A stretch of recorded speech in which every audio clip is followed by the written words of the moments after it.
আসসালামু আলাইকুম। এখন আপনারা দেখবেন সংবাদ শিরোনাম। প্রশ্ন ফাঁসের অভিযোগ ছাড়াই শেষ হলো প্রথম দিনের এসএসসি পরীক্ষা। স্ট্যান্ডার্ড ছিল, আমি বলবো খুব বেশি কঠিনও না আবার একদম সহজও না। কোশ্চেন তো হার্ড হয় না, সহজই হয়েছে, সব বইয়ের ভিতর থেকেই ছিল। পরীক্ষাও খুব ভালো হয়েছে। মানিকগঞ্জে শিক্ষামন্ত্রীর আকস্মিক সফরে 2 কক্ষ পরিদর্শককে প্রত্যাহার। বাহাদুরপুর গ্রামে একই পরিবারের 4 জনকে গলা কেটে হত্যা, জমি নিয়ে দ্বন্দ্বের জের, অভিযোগ স্বজনদের। বাবা ভাগিনা পুলিশ হেফাজতে। এবং সিআইডি এই তদন্তে যোগ দিয়েছে, অর্থাৎ সর্বাত্মকভাবে পুলিশের পুরো মেশিনারি আমরা চেষ্টা করছি যে এই হত্যাকাণ্ডের রহস্য উদ্ঘাটন করতে। জ্বালানি তেল নিয়ে ভিন্ন ভিন্ন অভিজ্ঞতার মুখোমুখি গ্রাহকরা। কোথাও বহাল রেশনিং পদ্ধতি, কোথাও মিলেছে স্বস্তি। রংপুর বিভাগের বেশিরভাগ পাম্প এখনো বন্ধ। তেলের দাম বাড়ানো হয়েছে, আমরা আশা করছিলাম যে এরকম ঘন্টার পর ঘন্টা হয়তো লাইনে দাঁড়ানো নাও লাগতে পারে। যে পরিমাণে তেল পাওয়ার দরকার ওই পরিমাণে আমরা তেল পাচ্ছি না। আমি তেল পাম্পে শুনলাম যে অনেকে তেল মজুত করতেছে, তেল পাম্পে তেল ভরে আবার তেল তো আসতেছে। প্রভাব কৃষিতে, উৎপাদন খরচ নিয়ে শঙ্কা, দুশ্চিন্তায় কৃষক। তেল পেলে আমরা পানি দিতে পারবো, তেলের দাম হঠাৎ করে বেড়ে দিছে। তেলই তো নাই, বাড়াই কি করবি? তেল বাড়ালেও তো আমরা পাচ্ছি না। 2 দিন ঘুরে আসি, তেল পাইনি গিয়া। এর প্রকোপ না কাটতেই বরগুনায় ডায়রিয়ার প্রাদুর্ভাব। 1 মাসে আক্রান্ত 1,500-এর বেশি। সুপেয় পানির অভাব আর অসচেতনতাই কারণ। আসসালামু আলাইকুম। এখন দেখবেন সংবাদ বিস্তারিত। 10টায় শুরু হওয়া বাংলা প্রথম পত্র পরীক্ষা শেষ হয় বেলা 1টায়। এবছর 11টি শিক্ষা বোর্ডে এসএসসি ও সমমানের পরীক্ষায় অংশ নিচ্ছে 18,57,000 পরীক্ষার্থী। লিখিত পরীক্ষা শেষ হবে 20 মে। এরপর 7 জুন শুরু হবে ব্যবহারিক পরীক্ষা, যা শেষ হবে 14 জুন। তৃতীয় সমমানের পরীক্ষা স্কুল জীবনে ছাত্রছাত্রীদের সবচেয়ে গুরুত্বপূর্ণ অধ্যায়। হলের সামনে সন্তানদের নিয়ে আগেভাগে হাজির অভিভাবকরা। জীবনের প্রথম বোর্ড পরীক্ষা নিয়ে ছাত্রছাত্রীদের মধ্যে কিছুটা উদ্বেগও ছিল। কেউ যেন নকল বা কোনো ধরনের ইলেকট্রনিক ডিভাইস নিয়ে কেন্দ্রে ঢুকতে না পারে, সেই বিষয়ে ছিল কঠোর নজরদারি। এবছরের এসএসসি ও সমমানের পরীক্ষা নিরাপত্তা নিশ্চিতে কেন্দ্র ও আশপাশের এলাকায় জোরদার করা হয় নিরাপত্তা। সেই সাথে নকল ঠেকাতে বিভিন্ন কেন্দ্র পরিদর্শন করেন সংশ্লিষ্ট কর্মকর্তারা।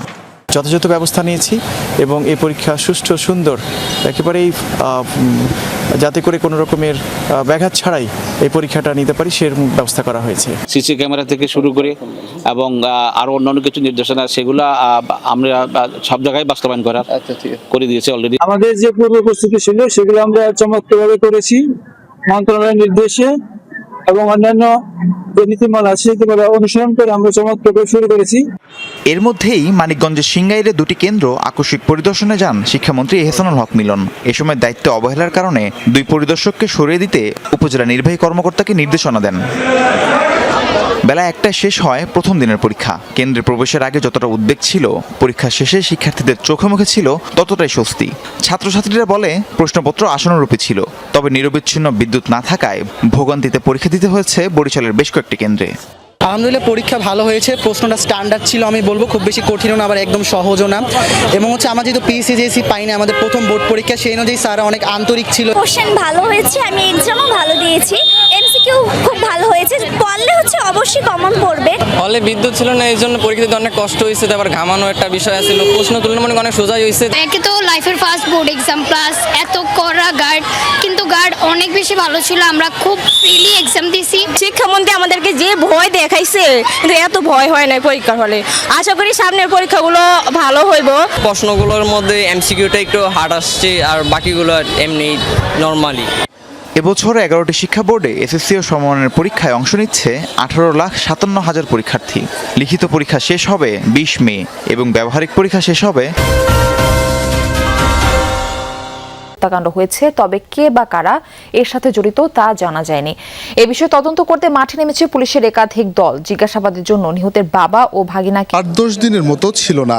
সকালে ঘুম থেকে উঠতে শুনতে পান একই পরিবারের 4 জনকে কুপিয়ে হত্যা করেছে দুর্বৃত্তরা। হাটির এই বাড়িতে ছিলেন হাবিবুর রহমান, তার স্ত্রী পপি খাতুন ও তাদের 9 বছর বয়সী ছেলে পারভেজ এবং 3 বছরের কন্যা সাদিয়া আক্তার। গভীর রাতে ঘটে নৃশংস হত্যাকাণ্ড। প্রতিবেশীরা সকালে তাদের গলা কাটা মরদেহ দেখতে পান। হাবিবুরের বাবা নমিরুদ্দিন বলছেন, একই বাড়িতে থাকলেও কিছুই জানেন না তিনি।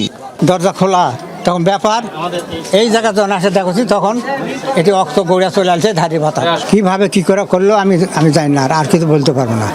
আমি শহীদুল, আমি এর বিচার চাই।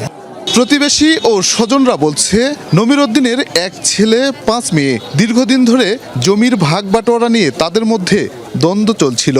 এর জেরেই এই ঘটনা ঘটতে পারে বলে ধারণা তাদের। কোনো গন্ডগোল নাই, ফাসাদ নাই, মনে করেন জমি লিয়ারের সমস্যা, অন্য কিছুই নাই। এটা যুদ্ধমালি, তাছাড়া স্যার এর বংশ নির্বংশ করবে কেন? সুষ্ঠু একটা বিচার করে, যাতে করে এরকম ঘটনা ভবিষ্যতে ঘটনা কেউ সাহস না পায়। ঘটনাটি পরিকল্পিত বলছে পুলিশ। জিজ্ঞাসাবাদের জন্য নমিরুদ্দিন ও নিহত হাবিবুরের ভাগ্নে সবুজকে নেওয়া হয়েছে হেফাজতে। আমরা তদন্ত করে দেখছি, এটা তো ইনস্ট্যান্টলি বলা যাবে না। তাদের নিজেদের ইন্টারনাল কনফ্লিক্ট, ডাকাতি বা দস্যুতা ওই জাতীয় ক্রাইম না। এটা হয়তো বা একটু সোশ্যাল বা ফ্যামিলি জাতীয়, অথবা আপনার এই গ্রামে যে ধরনের হয় এই ধরনের কোনো ক্রাইম হতে পারে। এমন ঘটনায় চাঞ্চল্য সৃষ্টি হয়েছে এলাকায়। বাহাদুরপুর গ্রামের ওই বাড়িতে ভিড় করেন আশেপাশের গ্রামের উৎসুক মানুষও। জ্বালানি তেল নিয়ে জেলায় জেলায় ভিন্ন ভিন্ন অভিজ্ঞতার মুখোমুখি হচ্ছেন গ্রাহকরা। বেশিরভাগ ফিলিং স্টেশনে রেশনিং পদ্ধতি বহাল আছে, তবে অনেক জায়গাতেই আগের তুলনায় বেশি পরিমাণে তেল দেওয়া হচ্ছে গ্রাহকদের।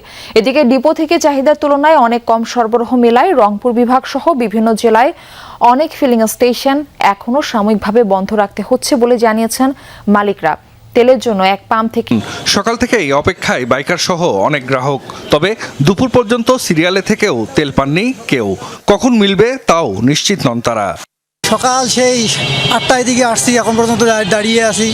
তেল কখন দেবে তাও বলতে পারছি না, বলতে হচ্ছে না। তেলের কোনো নিশ্চয়তা নেই। এর আগে একদিন লাইনে ছিলাম, অর্ধেক যাওয়ার পর তেল নাই। প্রায় 3 ঘন্টা সিরিয়ালে থাকার পর তেল পাইনি। এখনো গতকালকে আমাদের দেশে 3000 লিটার পেট্রোল, 3000 অক্টেন না। আগে যে তুলনায় যে তেল, এখনো ওই তেল।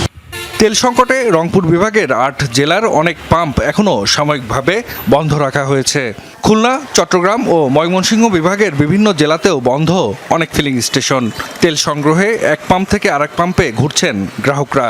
পাম্প সংশ্লিষ্টরা বলছেন, চাহিদার তুলনায় ডিপো থেকে সরবরাহ অনেক কম থাকায় দ্রুত ফুরিয়ে যাচ্ছে মজুদ। আমরা যখন পাম্পে আসি দেখা যাচ্ছে যে আমরা সব সময় তেল পাচ্ছি না। যে পরিমাণে তেল পাওয়ার দরকার ওই পরিমাণে আমরা তেল পাচ্ছি না। আমরা গাড়িওয়ালা অনেক কষ্ট, মনে করেন যে ভোগান্তি।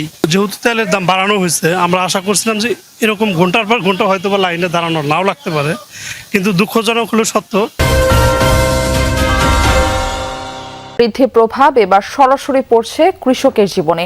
একদিকে শহর থেকে গ্রাম, পাম্পে পাম্পে ঘুরেও মিলছে না পর্যাপ্ত ডিজেল। এর মাঝে জ্বালানি তেলের দাম বৃদ্ধি চাষিদের উপর তৈরি করেছে বাড়তি চাপ।